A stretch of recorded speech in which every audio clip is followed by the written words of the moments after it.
सब बीमारी की एक दवा। सुबह की हवा सब बीमारी की एक दवा। लंबी सांस सुबह खींचो। तुम सांस नहीं लेते हो, ये तुम्हारा शरीर एयर कोल्ड इंजन है, एयर कोल्ड गाड़ी है और ये वाटर कोल्ड भी है। न तो पर्याप्त पानी पीते हो और न तो खुली ऑक्सीजन में खड़े होकर सांस खींचते हो। शहरों में बहुत बीमारियां हैं क्योंकि महिलाओं को ऑक्सीजन नहीं मिलती है। किचन के अंदर बंद हैं, बेडरूम में बंद हैं और खिड़की कोई तरफ नहीं है, दीवार बंद है, सब बंद है। जेल से भी बड़ी जेल घर बना रखा है और बुद्धि भी नहीं है। अब मैं कहाँ तक समझाऊं, विवेक भी नहीं है। मकान की नींव डालेंगे, पूरे में डाल देंगे, सब इधर उधर बिछा देंगे। आप 4 मंजिल मकान बनाइए, नक्शा से बनाइए, अपने मकान के चारों ओर 5-5 फीट जगह छोड़िए, बाउंड्री उठा लीजिए, अपनी हवा आती रहे और 4 मंजिल ऊपर ले जाओ। जो नीचे कमरे फैला रहे हो या आकाश में फैला दो, उठा दो ऊपर, 5 मंजिल बना दो और बहू को 5वीं मंजिल पर रखो। कभी कूदे तो बिल्कुल फाइनल हो जाए।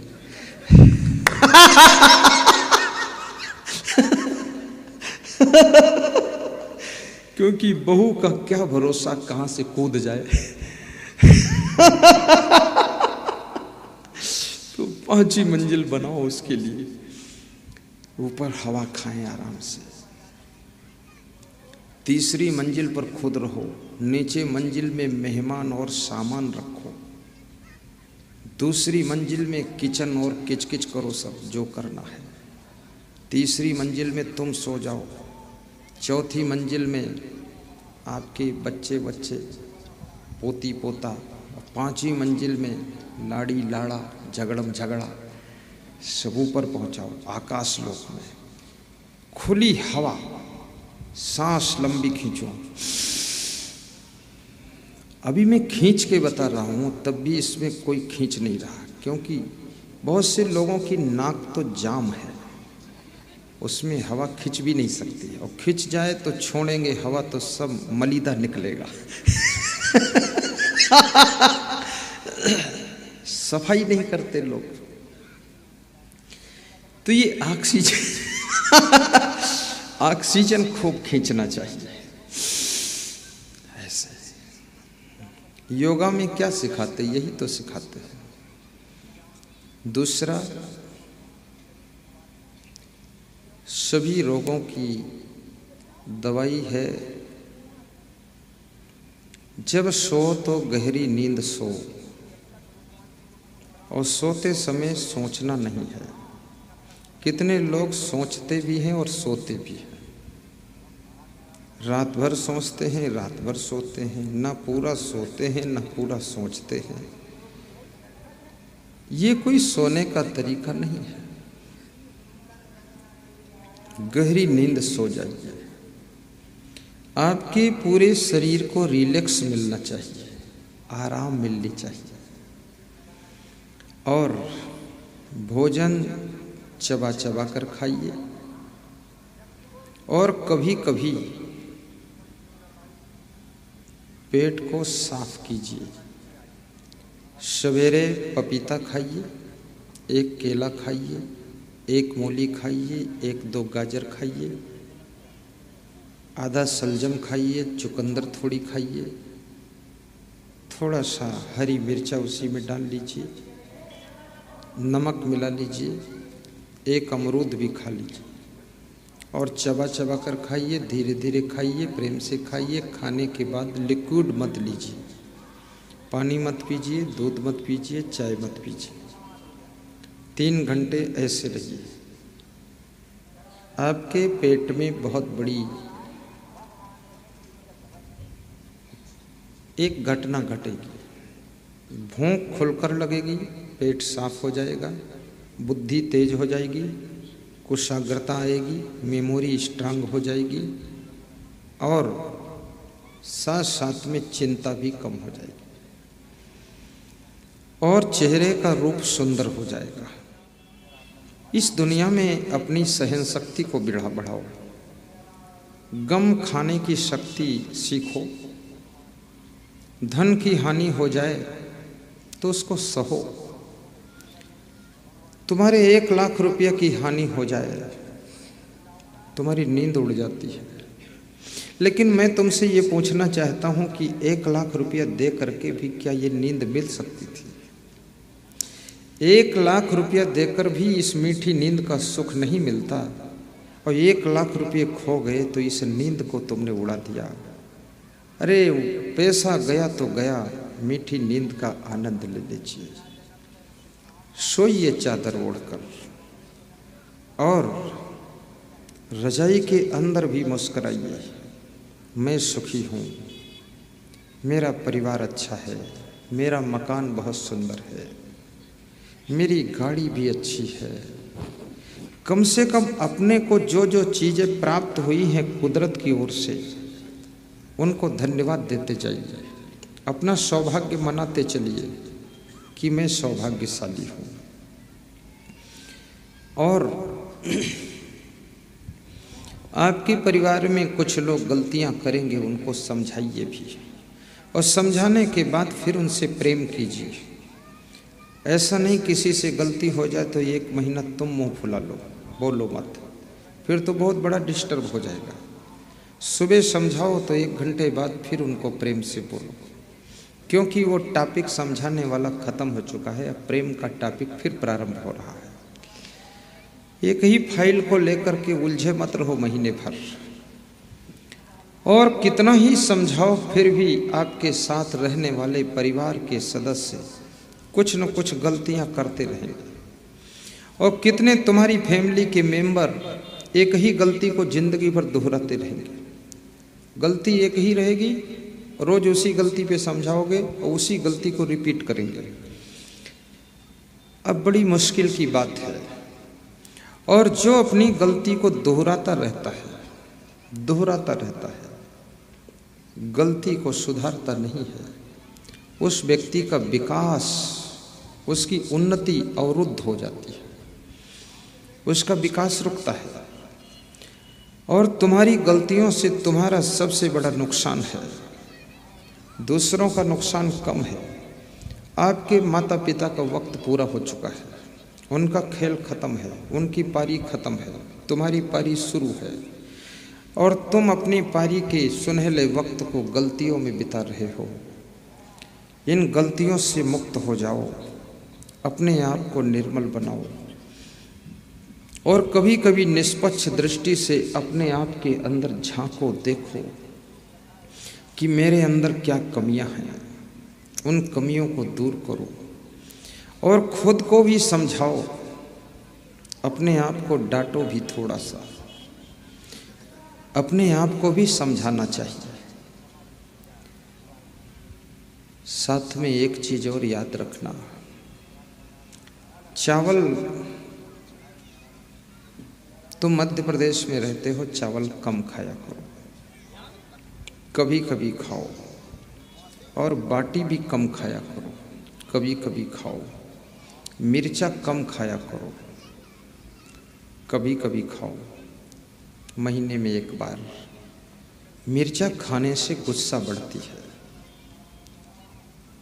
और अचार खाने से अंदर तेजाब बनता है, साइट्रिक एसिड होता है उसमें, आपके अंदर एसिड तैयार होता है, और एसिड बनाने वाला आपके अंदर यंत्र लगा हुआ है। वो जितनी ज़रूरत है उतनी एसिड बनाता है। अब अलग से एसिड मत डालो, नहीं डबल हो जाएगी। और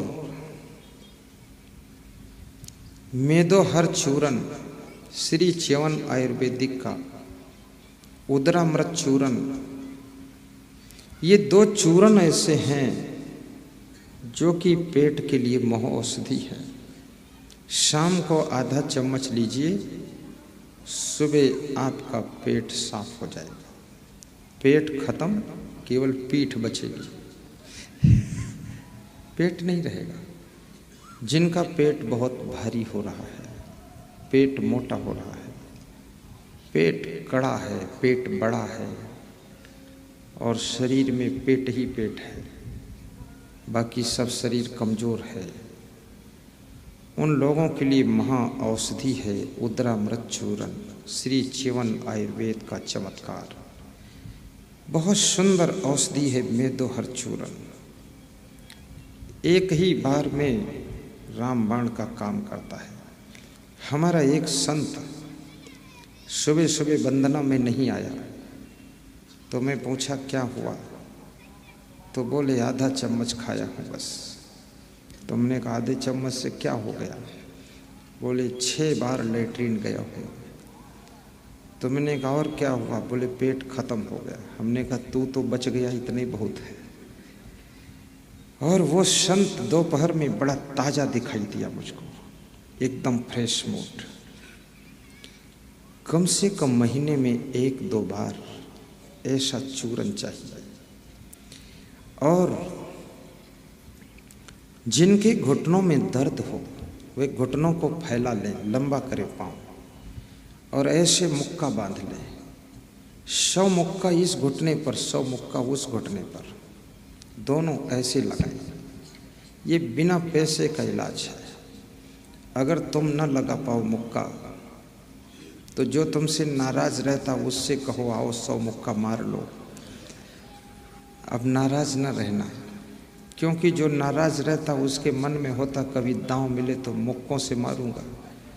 तो तुम्हें कहना चाहिए आज दांव मिला है, घुटनों पर मुक्का लगाओ आकर। वो मुक्का बहुत जोर से नहीं लगाना है, तोड़ मत देना घुटना, फिर शिकायत करो मेरे से कि घुटना ही टूट गया। हल्का हल्का, रोज एक दिन नहीं डेली आपके घुटने एक्सरसाइज को प्राप्त कर लेंगे। गर्दन का भी एक्सरसाइज कीजिए, अन्यथा ये गर्दन ऐसी मोटी हो जाएगी, भैंसा जैसी मोटी हो जाएगी ये गर्दन, और इतनी मोटी होगी कि पीछे मुड़ के देख नहीं पाओगे। कितने लोगों की गर्दन इतनी मोटी हो गई है, सारी चर्बी चारों तरफ जमी है। गर्दन को घुमाइए ऐसे ऐसे, राउंड दीजिए इसका, इधर से इधर को, फिर आगे से पीछे को, ऐसे सुंदर गर्दन तुम्हारी रहेगी। और मसूड़ों का भी व्यायाम कीजिए। अंगुली से मसूड़ों को पानी डालकर थोड़ा रगड़िए, मिट्टी से मत रगड़ना, खून खच्चड़ हो जाएगा।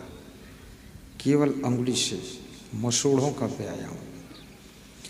आँखों को जल्दी जल्दी बंद कीजिए, जल्दी जल्दी खोलिए और साथ में हाथ ऐसे बंद करिए, खोलिए, करके देख लो मेरे सामने, प्रैक्टिस करा देता। ऐसे करो, हाथ फैला के करो, घुटनम धर के क्या कर रहे हो ऐसे।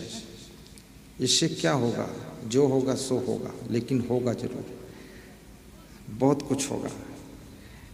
इससे आपके शरीर में खून खून खून स्पीड से बनेगा, रक्त का संचार, और मुखमंडल पर तेज आएगा। ऐसे करो, आंखें साथ में बंद करो, खोलो जल्दी जल्दी। शर्म लग रही लोगों को कि आपके सामने कैसे आंखें बंद करूं, खोलूं। ये शरीर के बारे में बता रहा हूं। और शरीर के लिए वर्तमान में आपको निश्चिंत रहना बहुत जरूरी है। चिंता शरीर में 160 बीमारियों को जन्म देती है। चिंता, चिता मुर्दे को जलाती है, लेकिन चिंता जिंदे को जलाती है। जब मरोगे तो शरीर चिता में जलाया जाएगा। अभी इसको चिंता की आग में क्यों जला रहे हो? चिंता छोड़ो, सुख से जियो, जरा खुश रहा करो। ये संसार का खेल तो यूं ही चलेगा। ये संसार का खेल ऐसा ही चलता है, कोई है पास तो कोई है फेल, यही है संसार का खेल। कभी रहोगे घर में, कभी मिलेगी जेल, यही है संसार का खेल। और जेल में भी जाना पड़े, जेल में जाने वाले सभी अपराधी नहीं होते हैं। असली अपराधी तो जेल के बाहर रहते हैं। असली अपराधी जो हैं, अपराधियों के दादा गुरु, वो जेल के बाहर रहते हैं। जो अभी अपराध की ट्रेनिंग कर रहे थे वो जेल में चले जाते हैं।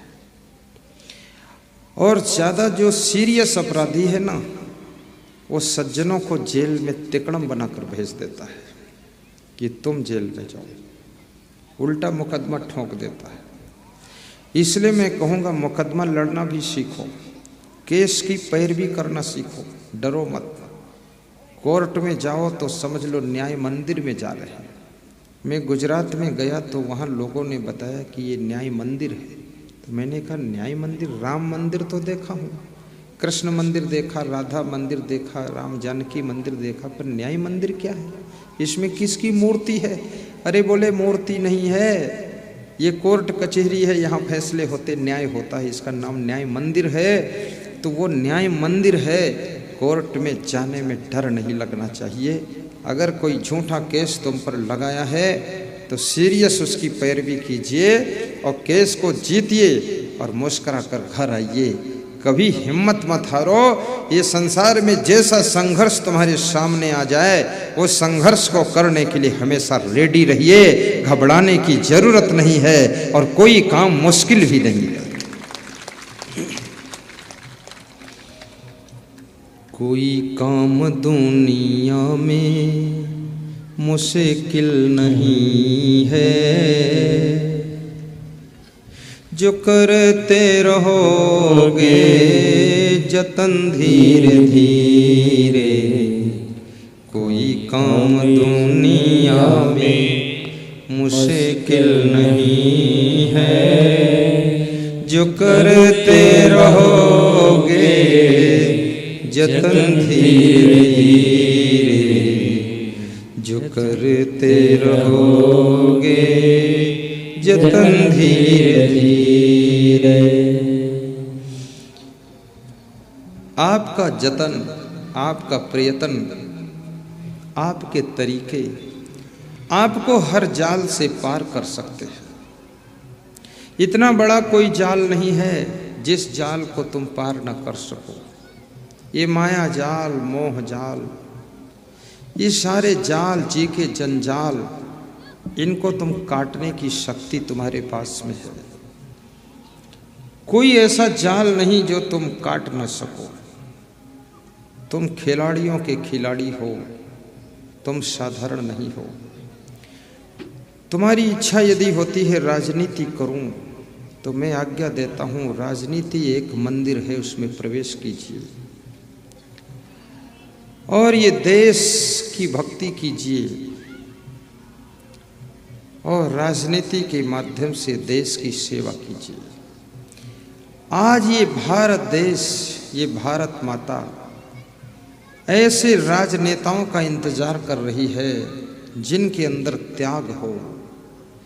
ऐसे नेताओं की प्रतीक्षा है इस मेरी भारत माता को, जिनके अंदर वैराग्य हो, लोलुपता न हो, जो इस भारत माता के पुजारी बन सके, इस भारत माता को चूसे ना बल्कि इसकी सेहत बना सके।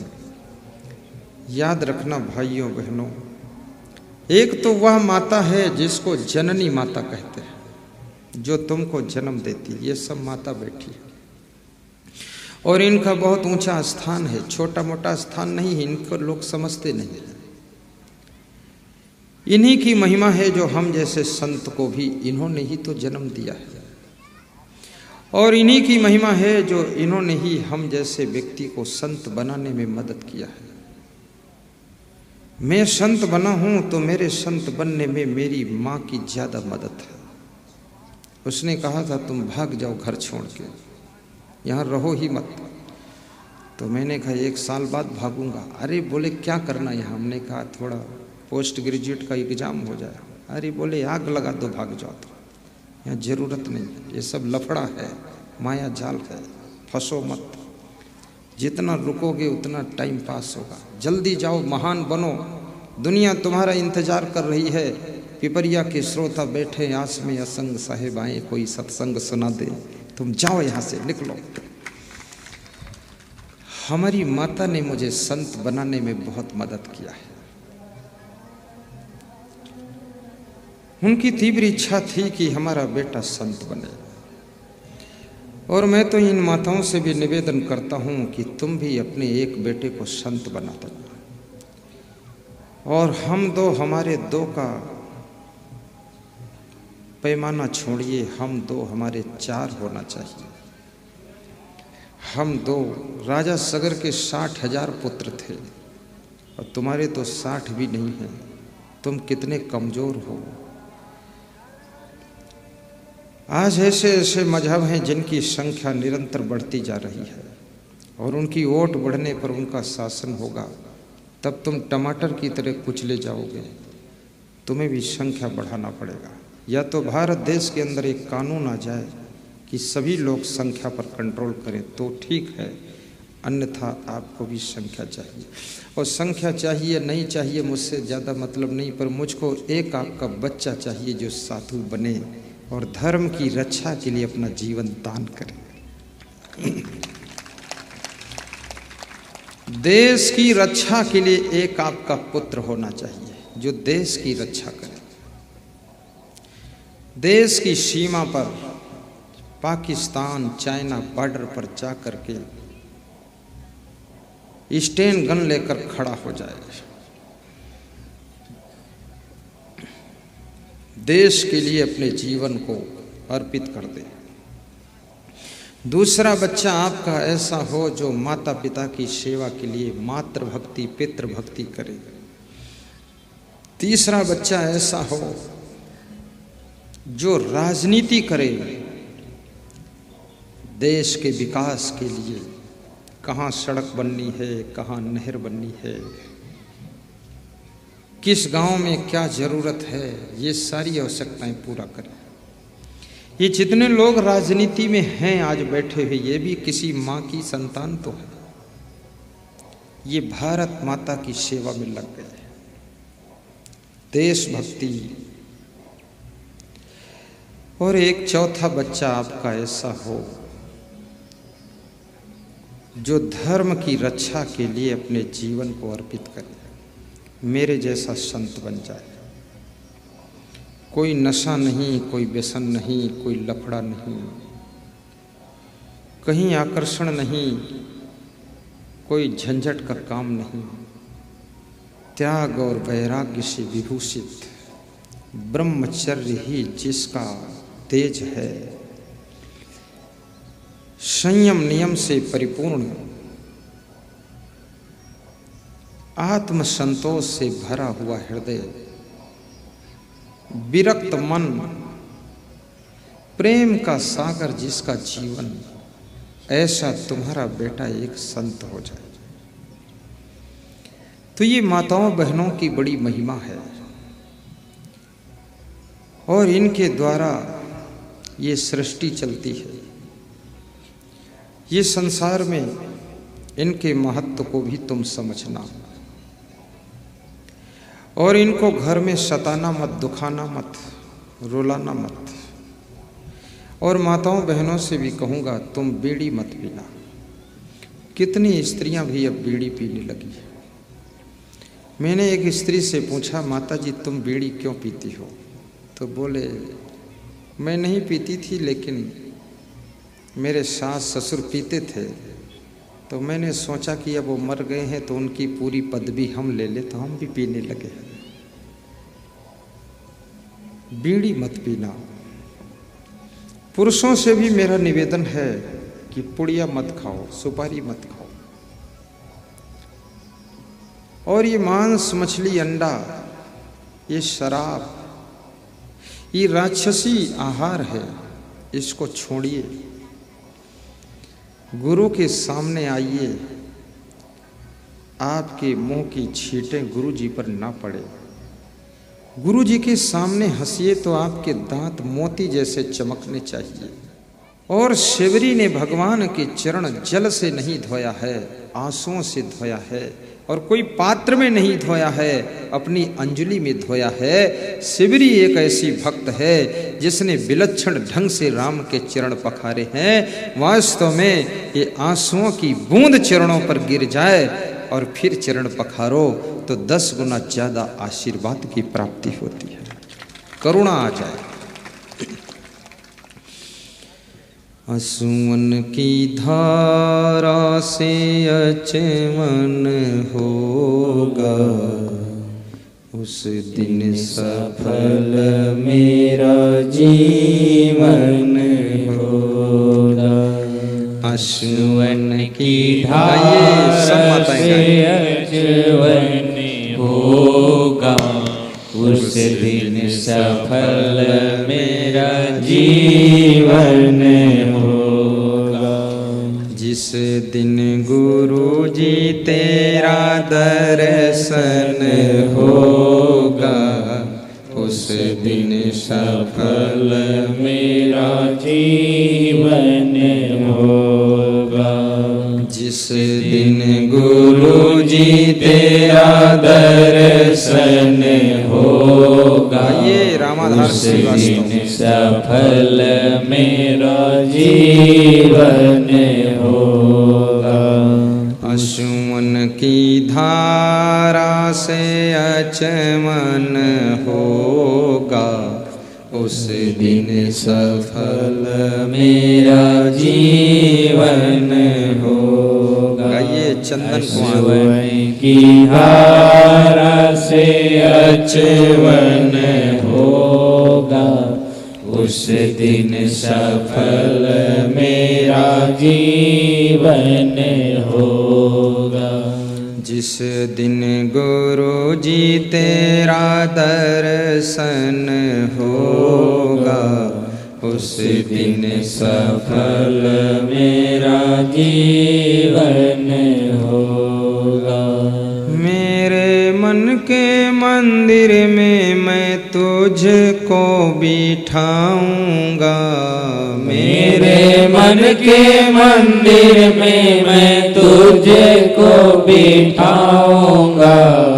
भाव भरे उपहार चरणों में चढ़ाऊंगा, भाव भरे उपहार चरणों में चढ़ाऊंगा। भाव भरे उपहार चरणों में चढ़ाऊंगा। भाव भरे उपहार चरणों में चढ़ाऊंगा। ध्यान तेरा जब निस दिन होगा, उस दिन सफल मेरा जीवन होगा। ध्यान तेरा जब निस दिन होगा, उस दिन सफल मेरा जीवन होगा। जिस दिन गुरु जी तेरा दर्शन होगा, उस दिन सफल मेरा जीवन होगा। जिस दिन गुरु जी तेरा दर्शन होगा, उस दिन सफल